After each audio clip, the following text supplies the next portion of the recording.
আসসালামু আলাইকুম। মেডিসিন টক বিডি চ্যানেলের পক্ষ থেকে আপনাদের জানাই স্বাগতম। আজকে আমি যে ট্যাবলেটটি নিয়ে আপনাদের সামনে হাজির হয়েছি সেটার নাম হলো এইচ প্লাস ট্যাবলেট, যার মধ্যে রয়েছে প্যারাসিটামল 500 মিলিগ্রাম এবং ক্যাফেইন 65 মিলিগ্রাম। এটি স্কয়ার ফার্মাসিউটিক্যাল লিমিটেডের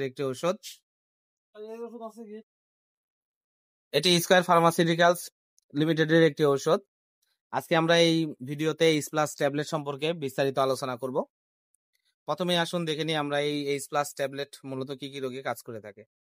এইচ প্লাস ট্যাবলেট যে সকল রোগে কাজ করে থাকে তার মধ্যে 1 নম্বরে আছে জ্বর, 2 মাইগ্রেন ও মাথা ব্যথা, 3 সাধারণ সর্দি জ্বর, 4 কণ্ঠনালীর প্রদাহ, 5 কান ব্যথা, 6 দাঁত ব্যথা, 7 পিঠ ব্যথা, 8 বাত ও মাংসপেশির ব্যথা, 9 স্নায়বিক যন্ত্রণা, 10 ঋতুস্রাবজনিত ব্যথা।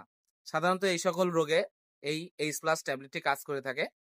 আর এটি মূলত জ্বর এবং ব্যথার সাথে মাথা ব্যথার জন্য খুবই ভালো কাজ করে থাকে। আপনারা এই জ্বর এবং মাথা ব্যথার জন্য এই এইচ প্লাস ট্যাবলেটটি সেবন করতে পারবেন। এখন আসুন দেখে নিই এই এইচ প্লাস ট্যাবলেটটির মাত্রা ও সেবন বিধি কি।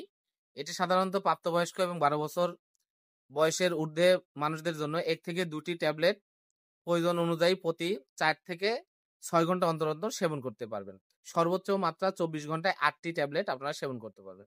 এবং 12 বছরের কম বেশি শিশুদের ক্ষেত্রে এটি প্রযোজ্য নয়। এবং তারপরও আপনারা যদি সেবন করতে চান অবশ্যই ডাক্তারের পরামর্শ অনুযায়ী আপনারা সেবন করাবেন। এর প্রতি নির্দেশনা হলো এই প্যারাসিটামল এবং ক্যাফেইনের যেকোনো উপাদানের প্রতি অতি সংবেদনশীল রয়েছে এমন রোগীদের ক্ষেত্রে এটি প্রতি নির্দেশনা, অতএব এটি সেবন করা যাবে না।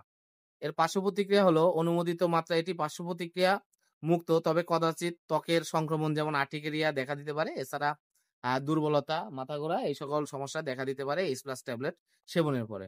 গর্ভাবস্থা এবং স্তন্যদানকালে প্যারাসিটামল ব্যবহার যদিও নিরাপদ, তারপরে এটি সেবনের পূর্বে অবশ্যই চিকিৎসকের পরামর্শ নেওয়া উচিত।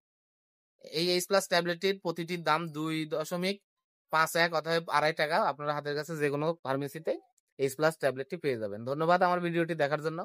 পরবর্তী ভিডিও পেতে আমার চ্যানেলটিকে সাবস্ক্রাইব করবেন এবং পাশে থাকা বেল আইকনটিকে প্রেস করবেন। ধন্যবাদ।